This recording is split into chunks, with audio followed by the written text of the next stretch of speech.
اور اب بات کرتے ہیں 11 ذی الحج کے اعمال کی، اور 11 کے ساتھ ہم شامل کر لیتے ہیں 12 ذی الحج کو بھی، کیونکہ 11 اور 12 ذی الحج کے اعمال بالکل ایک جیسے ہیں۔ اور ان دنوں میں آپ نے کرنی ہے جمرات کی رمی، یعنی کہ شیاطین کو کنکریاں مارنی ہے۔ اور آج کے دن یعنی کہ 11 اور 12 کو آپ نے تینوں جمرات کو کنکریاں مارنی ہیں، اور ہر جمرے کو آپ نے 7 کنکریاں مارنی ہیں۔ یعنی کہ آسان الفاظ میں آپ یہ کہہ سکتے ہیں کہ ہر شیطان کو آپ نے 7 کنکریاں مارنی ہیں۔ تو سب سے پہلے آپ یہ نوٹ کر لیں کہ جمرات کی رمی کا ٹائم کیا ہے 11 اور 12 ذی الحج کا۔ تو بہت سے لوگوں کو آپ دیکھیں گے کہ وہ صبح کے ٹائم یعنی کہ زوال آفتاب سے پہلے کنکریاں مار رہے ہوتے ہیں، اور لاکھوں کی تعداد میں لوگ یہ کام کر رہے ہوتے ہیں۔ لیکن یاد رکھیے گا کہ یہ ٹائم کنکریاں مارنے کا نہیں ہے 11 اور 12 کا۔ 11 اور 12 تاریخ کو جو آپ نے کنکریاں مارنی ہیں وہ زوال آفتاب کے بعد سے لے کر سورج غروب ہونے تک ان کا ٹائم ہے، یعنی کہ ظہر کی اذان اول وقت میں جس وقت ہوتی ہے اس کے بعد سے لے کر سورج غروب ہونے تک اس کا ٹائم ہے کنکریاں مارنے کا۔ لیکن اگر سورج غروب ہونے سے پہلے آپ کنکریاں نہ مار سکیں تو پھر آپ صبح صادق تک بھی یعنی کہ فجر کی اذان ہونے تک بھی آپ یہ کنکریاں مار سکتے ہیں۔ لیکن بہت سے لوگ چونکہ مار رہے ہوں گے زوال آفتاب سے پہلے، تو لوگوں کے دیکھا دیکھی آپ نے یہ عمل نہیں کرنا۔ اگر آپ نے اس ٹائم پر کنکریاں ماری تو وہ کنکریاں ادا نہیں ہوں گی، تو یا تو آپ کو وہ صحیح ٹائم پر دوبارہ مارنی ہوں گی کنکریاں، اور اگر آپ نے صحیح ٹائم پر دوبارہ کنکریاں نہ ماری تو پہلے جو کنکریاں ماری تھیں وہ آپ کی جانب سے ادا نہیں ہوئی، تو اس صورت میں آپ پر دم واجب ہو جائے گا۔ اور کنکریاں مارنے کا طریقہ کار وہی تھا جیسے پہلے میں نے آپ کو بتایا ہے کہ آپ نے جانا ہے جمرات میں مینا سے۔ تو جس وقت آپ مینا سے جا رہے ہوں گے تو مینا آپ کی ہوگی بیک سائڈ میں، جیسے اب میرا اس طرح سے رخ ہے، اور جمرے کو کوشش کرنی ہے کہ آپ نے اپنے دائیں طرف رکھیں۔ اگر آپ جمرہ آپ کے بائیں طرف ہو اور آپ اس طرح اس کو کنکریاں ماریں تب بھی کنکریاں ادا ہو جائیں گی، کوئی مسئلہ نہیں ہے۔ تو کوشش آپ نے کرنی ہے کہ جمرے کو آپ دائیں جانب رکھیں۔ فرض کرو یہ جمرہ ہے تو اس کو آپ نے کنکریاں مارنی ہے۔ اگر آپ آتے ہیں اس کے اس سائڈ سے ایسے چلتے ہوئے تو اب یہ آئے گا آپ کے بائیں جانب، اور آپ نے اس طرح ہو کہ اس کو کنکریاں مارنی ہے، تو اب آپ کا جو یہ بایاں کندھا ہوگا یہ ہوگا مینا کی جانب۔ لیکن سنت طریقہ یہ ہے کہ دائیں کندھے کو آپ نے مینا کی جانب رکھنا ہے۔ اس لیے کوشش کریں کہ ایسے جب آپ چلتے ہوئے آئیں گے تو یہ جمرہ ہو آپ کے دائیں جانب۔ جب آپ اس کو ایسے آتے ہوئے جب اس طرف رخ کریں گے اس کو کنکریاں مارنے کے لیے، تو جب کنکریاں ماریں گے تو سامنے ہوگا آپ کے بیت اللہ اور اس سائڈ پہ ہوگا مینا، تو مینا آپ کے دائیں جانب ہوگا اور بائیں جانب ہوگا آپ کے بیت اللہ۔ تو اس طرح سے جو کنکریاں ماریں گے وہ سنت کے بالکل عین مطابق ہوگا۔ لیکن اگر اس سائڈ پر رش زیادہ ہوتا ہے تو آپ اس طرف سے بھی کنکریاں مار سکتے ہیں، اس میں بھی کوئی مسئلہ نہیں ہے، آپ کی جانب سے رمی بالکل صحیح اور درست طریقے سے ادا ہو جائے گی۔ دوسرا کام آپ نے یہاں پر کیا کرنا ہے کہ جیسے لوگ آ رہے ہوتے ہیں تو شروع میں اس جگہ پر لوگوں کی تعداد بہت زیادہ ہوتی ہے، اور آخری کنارے پہ یہاں پہ لوگ کم ہوتے ہیں، رش کم ہوتا ہے۔ تو آپ نے ایسا کرنا ہے کہ اس سائڈ سے ہو کر اس جگہ پہ آ جانا ہے، یہاں پہ رش کم ہوگا اور آپ آسانی کے ساتھ پھر جمرہ کی رمی کر سکتے ہیں۔ اور کنکریاں مارنی کس طرح سے ہیں کہ ہر کنکری الگ الگ مارنی ہے، ساتوں کنکریاں ایک ساتھ نہیں مارنی، اور ہر کنکری مارتے وقت آپ نے کہنا ہے اللہ اکبر۔ اور جب آپ پہلے جمرہ کو 7 کنکریاں مار لیں تو اس کے بعد آپ نے چلے جانا ہے سائڈ پہ، اور وہاں جا کر بیت اللہ کی طرف رخ کر کے آپ نے خوب دعائیں کرنی ہیں۔ دعائیں آپ یہاں پر کیوں کریں گے؟ کیونکہ نبی کریم صلی اللہ علیہ وسلم نے پہلے جمرہ کو کنکریاں مارنے کے بعد دعا کی تھی، اس لیے ہم وہاں پر دعا کریں گے۔ اس کے بعد آپ نے جانا ہے دوسرے جمرہ پر۔ دوسرے جمرہ پر بھی آپ نے یہی عمل کرنا ہے، اسی طریقے سے 7 کنکریاں مارنی ہیں، اور 7 کنکریاں مارنے کے بعد پھر آپ نے دعا کرنی ہے، کیونکہ نبی کریم صلی اللہ علیہ وسلم نے دعا کی تھی، اس لیے آپ بھی وہاں پر دعا کریں گے۔ پھر آپ نے جانا ہے تیسرے جمرہ پر۔ تیسرے جمرہ کو بھی کنکریاں اسی طریقے سے مارنی ہے جیسے آپ نے پہلے اور دوسرے جمرہ کو ماری تھی، لیکن تیسرے جمرہ کو کنکریاں مارنے کے بعد آپ نے دعا نہیں کرنی، کیونکہ نبی کریم صلی اللہ علیہ وسلم نے تیسرے جمرہ کو کنکریاں مارنے کے بعد دعا نہیں کی تھی۔ اس کے بعد آپ نے واپس مینا چلے جانا ہے، اور آپ وہاں پر ذکر و اذکار کریں، اپنی نمازیں ادا کریں، لیکن دنیاوی گپ شپ میں ان میں ٹائم نہ گزاریں، کیونکہ حج کے ایام ہیں، قیمتی دن ہیں، تو آپ وہاں پر عبادات میں گزاریں۔ اور یہی طریقہ کار ہے 12 ذی الحج کی رمی کا بھی، یعنی کہ اس دن بھی آپ نے شیاطین کو اسی ٹائم پر کنکریاں مارنی ہیں۔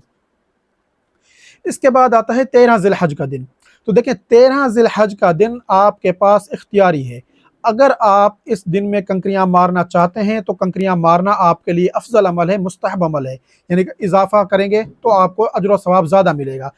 لیکن اگر آپ 13 ذی الحج کی کنکریاں نہیں مارنا چاہتے تو پھر آپ کے لیے کیا حکم ہے کہ 12 ذی الحج کی کنکریاں مار کر سورج غروب ہونے سے پہلے آپ نے مینا کی حدود سے باہر جانا ہے۔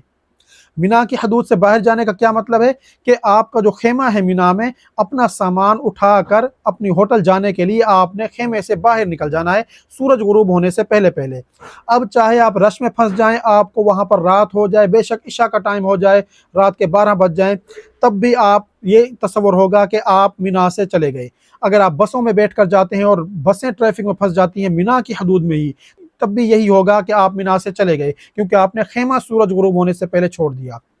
تو آپ نے کرنا یہ ہے، چونکہ 11 ذی الحج کو آپ نے صرف رمی کی تھی اور اس کے بعد آپ کی تھکاوٹ بھی دور ہو گئی ہوگی، رات کو بھی آپ نے آرام کیا اور 12 ذی الحج کی صبح بھی آپ نے آرام کیا، تو اور جیسے ہی زوال آفتاب کا ٹائم ختم ہوگا تو ظہر کی نماز ادا کرنے کے فوراً بعد آپ رمی کرنے کے لیے چلے جائیں۔ اگر آپ نے 13 ذی الحج کی کنکریاں نہیں مارنی، اگر مارنی ہے تو پھر آپ 12 ذی الحج کی آرام تسلی سے مار سکتے ہیں۔ اور دیکھیں، حضرت عمر رضی اللہ تعالیٰ عنہ نے فرمایا، جس کا مفہوم ہے اگر کسی کو سورج غروب 12 ذی الحج کو مینا کی حدود میں ہی ہو جائے تو لازم ہے کہ پھر وہ 13 ذی الحج کی کنکریاں مار کر جائے۔ تو اس لیے بہت سے علماء یہ کہتے ہیں کہ اگر کسی کو سورج غروب ہو گیا 12 ذی الحج کا مینا میں ہی، یعنی کہ اس کے خیمہ میں ہی ہو گیا،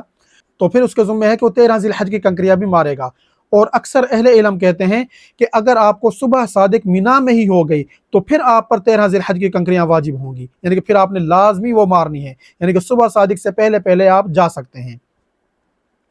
اور جس کو صبح صادق مینا میں ہو گئی اور اس نے 13 ذی الحج کی رمی نہیں کی تو یاد رکھیے گا کہ اس کے اوپر پھر دم واجب ہو جائے گا،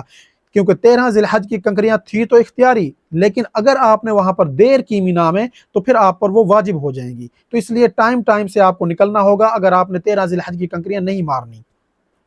اور اب میں آپ کو طریقہ کار بتاتا ہوں کہ اگر آپ کسی اور کی جانب سے رمی کرنا چاہیں تو اس کا کیا طریقہ کار ہے۔ دیکھیں،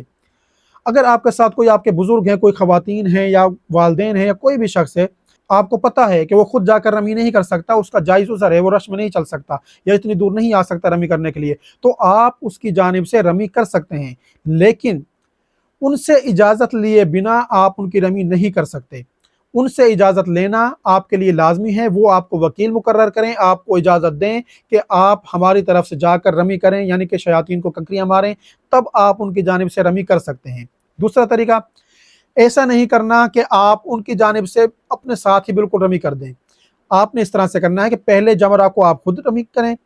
اپنی طرف سے، پھر ان کی جانب سے رمی کریں، یعنی کہ پہلے آپ نے اپنی رمی کرنی ہے، اپنی طرف سے کنکریاں مارنی ہے، اور پھر ان کی جانب سے رمی کرنی ہے، ان کی جانب سے کنکریاں مارنی ہے، اور اسی طرح سے تینوں جمرات کی آپ رمی کریں گے۔ اور اب بات کرتے ہیں ایسی خواتین کی کہ جن کو نماز نہ پڑھنے کی اجازت تھی ان دنوں میں۔ تو میں نے بتایا تھا کہ طواف زیارت کا ٹائم 10 ذی الحج سے لے کر 12 ذی الحج سورج غروب ہونے تک ہے۔ اگر اس دورانیے میں بھی ان کو نماز پڑھنے کی اجازت نہیں ہوتی ہے تو وہ اس وقت بھی ویٹ کریں گی، انہوں نے اس وقت بھی طواف زیارت نہیں کرنا، وہ 12 کے بعد پھر انتظار کریں، جب ان کو نماز پڑھنے کی اجازت ہوگی تو ان دنوں میں پھر انہوں نے غسل کرنا ہے، اور غسل کرنے کے بعد وہ طواف زیارت کریں گی۔ کیونکہ اگر انہوں نے ان دنوں میں طواف زیارت کر لیا کہ جن دنوں میں نماز نہ پڑھنے کی ان کو اجازت تھی، تو پھر ان پر بدنا واجب ہو جائے گا، یعنی کہ انہوں نے ایک گائے یا ایک اونٹ کی قربانی حدود حرم کے اندر دینی ہوگی، یعنی کہ انہوں نے ایک اونٹ یا ایک گائے صدقہ کرنا ہوگا حدود حرم میں۔ اس کے علاوہ ایسی خواتین جن کے ایسے دن چل رہے تھے لیکن انہوں نے اپنے ملک واپس جانا ہے اور ان کے پاس رکنے کا ٹائم نہیں ہے، تو دیکھیں اکثر ائمہ کے نزدیک تو یہ ہے کہ وہ ہر حال میں رکیں گی اور طواف زیارت کر کے جائیں گی،